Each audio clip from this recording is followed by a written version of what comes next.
Bonjour à vous et heureuse de vous retrouver. Par les temps qui courent, le mot solidarité prend vraiment un sens profond. C'est une occasion toute désignée pour vous parler davantage de l'organisme Solidarité Nord-Sud qui fête cette année ses 55 ans d'existence autour d'une activité particulière qui aura lieu prochainement. Je vous invite à écouter le reportage, vous en saurez davantage. Restez avec nous, bienvenue à l'Urbain.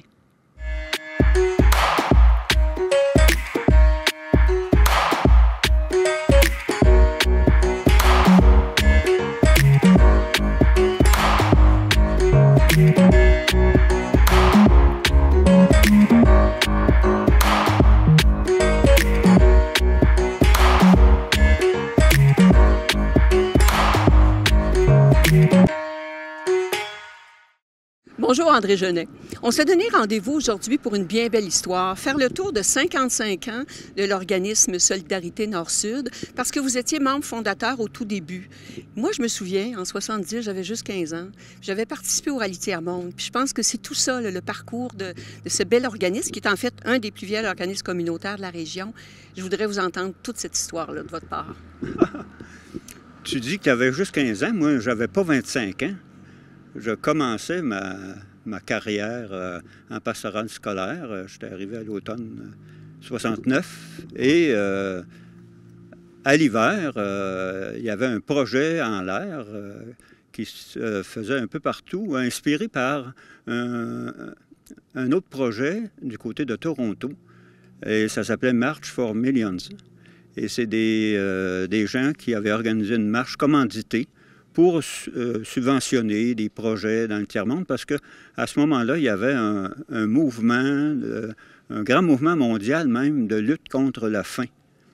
Et c'est là, par exemple, qu'il s'est fondé des organismes comme les Évêques du Canada qui avaient fait Développement et Paix. Et on s'est inspiré de ce qui s'est fait à Toronto et on a emmené au Québec l'expérience qui s'est appelée Rallye Tiers-Monde. Alors, c'était une marche où les jeunes, parce que c'était organisé pour les jeunes, ils allaient chercher des commanditaires autour et ils marchaient pour quelques sous ou quelques dollars du mille, parce qu'à ce moment-là, on marchait des milles. Alors, la première marche a été en 70, au mois de mai, et on a fait 20 000 à pied. Alors, c'était... Et surprenant, on peut dire que 75 % des gens ont fait leurs 20 000. Très peu ont laissé avec des ampoules aux pieds. C'est un geste concret avec les pieds pour montrer qu'on travaille avec du monde d'ailleurs, d'Haïti, du Chili, d'Afrique. Mais on travaille avec eux, travaillent là-bas, puis nous, on veut dire qu'on marche avec eux. C'est donc un esprit de, disons, une réalité de solidarité, si on veut, avec les gens d'ailleurs. Et c'est un petit quelque chose, en définitive. C'est tout petit, mais c'est pas un geste d'aide. Nous ne nous penchons pas pour aider ces gens-là. Nous voulons marcher avec eux. Ils sont des gens debout, puis nous voulons être debout avec eux. Cette activité-là, qui était le tout début, dans le fond, d'une grande histoire, qui est Solidarité Nord-Sud, comment tout ça a évolué au fil des années? Bon, déjà, il y a eu une différence avec l'expérience qu'il y avait à Toronto, là, où eux, ils ramassaient de l'argent pour l'envoyer dans d'autres pays. Alors que du côté francophone, on a mis l'accent tout de suite sur l'éducation dans le milieu ici. On avait fondé un groupe qui s'appelait le Comité francophone d'éducation. Ça, c'était à la grandeur de la province, parce que des rallyes tiers-monde, il y en avait dans presque toutes les villes du Québec un certain temps. Et ce comité francophone mettait beaucoup l'accent sur la sensibilisation aux problèmes au niveau international. Et en même temps qu'on posait des gestes concrets par des projets dans différents pays. On a commencé en Afrique, en Haïti et aussi en Amérique du Sud. Mais déjà, on voulait faire de la sensibilisation ici par la marche, mais aussi, de plus en plus, on a ajouté des activités, par exemple, des témoignages de gens qui venaient dans les écoles. Et on a même ouvert une permanence dont la personne responsable devait organiser des activités d'éducation, de sensibilisation, soit par les médias ou autrement. Et ça s'est développé beaucoup. Merci beaucoup, André Genet, parce que 55 ans plus tard, l'organisme existe encore. Vous êtes membre fondateur, encore actif, encore impliqué. Une de nos collègues dans la région ici aussi était dans l'équipe fondatrice, Hélène Ruel, oui. Qui était dans les toutes premières années, puis qui a suivi. Aussi, exact. Qui était étudiant à l'époque. À l'école Massicotte, Hélène à l'école Morissette. Alors, on travaillait ensemble.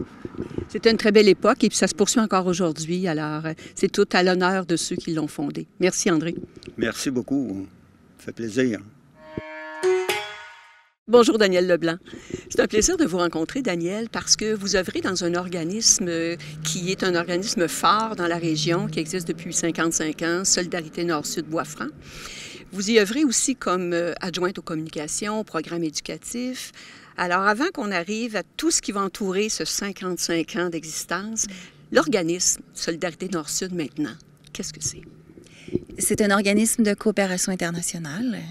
Nous sommes membres de l'Association québécoise des organismes de coopération internationale. Nous sommes plus de 70 OCI au Québec.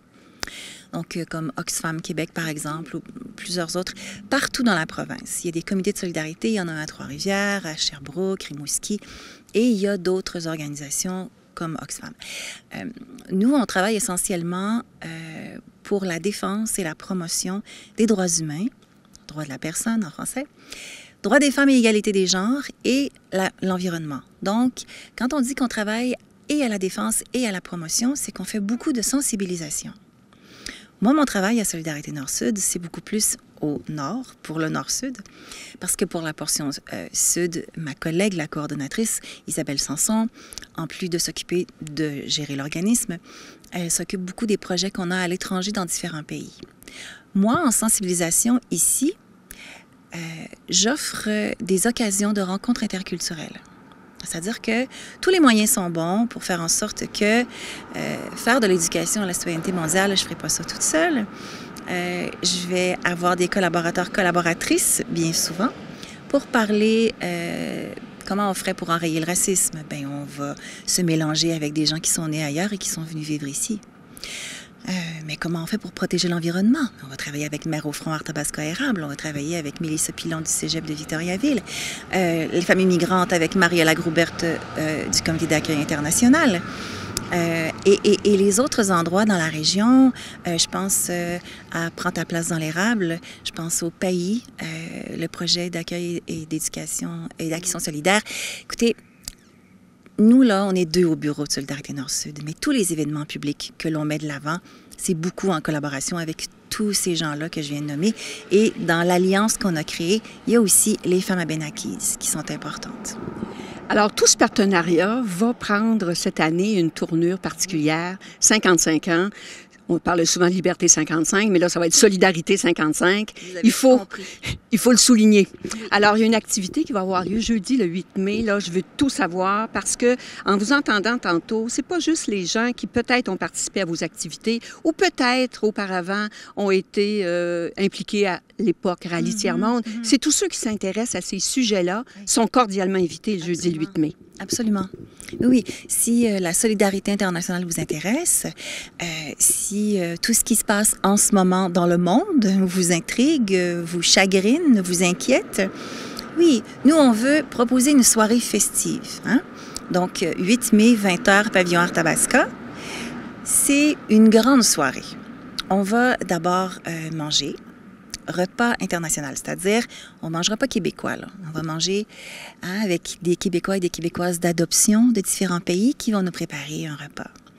Et par la suite, on va avoir une petite portion, un petit peu d'humour là-dedans, un petit peu d'anecdotes, l'histoire de Rallye Tiers-Monde Bois-Franc devenu Solidarité Nord-Sud des Bois-Francs.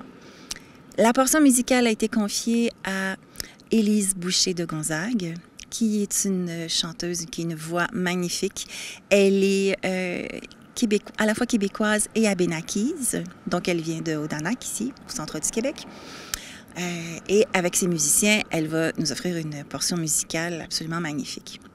Alors, c'est une occasion de tout le monde se rencontrer autour d'un bon repas festif. Vous avez parlé de repas, vous allez parler que ça venait aussi avec des saveurs et des odeurs de d'autres pays. Est-ce que vous savez déjà un petit peu de quel pays on peut s'attendre à goûter des choses?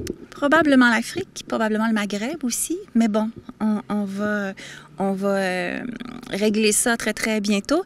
Puis au fur et à mesure, on va pouvoir mettre et sur nos réseaux sociaux et sur le site de Solidarité Nord-Sud d'autres informations entre maintenant et le 8 mai. Ça s'en vient très vite. Ça s'en vient très vite et ça va sûrement être très couru. Alors, comment on fait pour s'assurer qu'on va avoir un billet à une bonne place? Vous communiquez avec nous au bureau de Solidarité Nord-Sud, 819-758-9928, c'est le numéro du bureau, ou encore le courriel info@snsbf.ca, SNSBF comme Solidarité Nord-Sud-Bois-Franc.ca. Alors, on se donne rendez-vous jeudi le 8 mai, pavillon d'Arthabasca. Un rendez-vous pour tous. Et les billets sont au coût de 35 $. Donc, pour toute la soirée, le repas, le spectacle d'Élise Boucher, la portion hommage aux fondateurs et aux fondatrices. Et bien sûr, il va y avoir un petit morceau de ce que c'est la coopération internationale, surtout en ces temps-ci. Moi, je considère qu'on a besoin d'entendre un autre discours. On veut contrer ce qui se passe en ce moment et montrer toute la beauté, toute la force et la solidarité. 50-50 de solidarité au centre du Québec. Vous allez voir ce que vous allez voir. Ça va être une belle tablée. Absolument.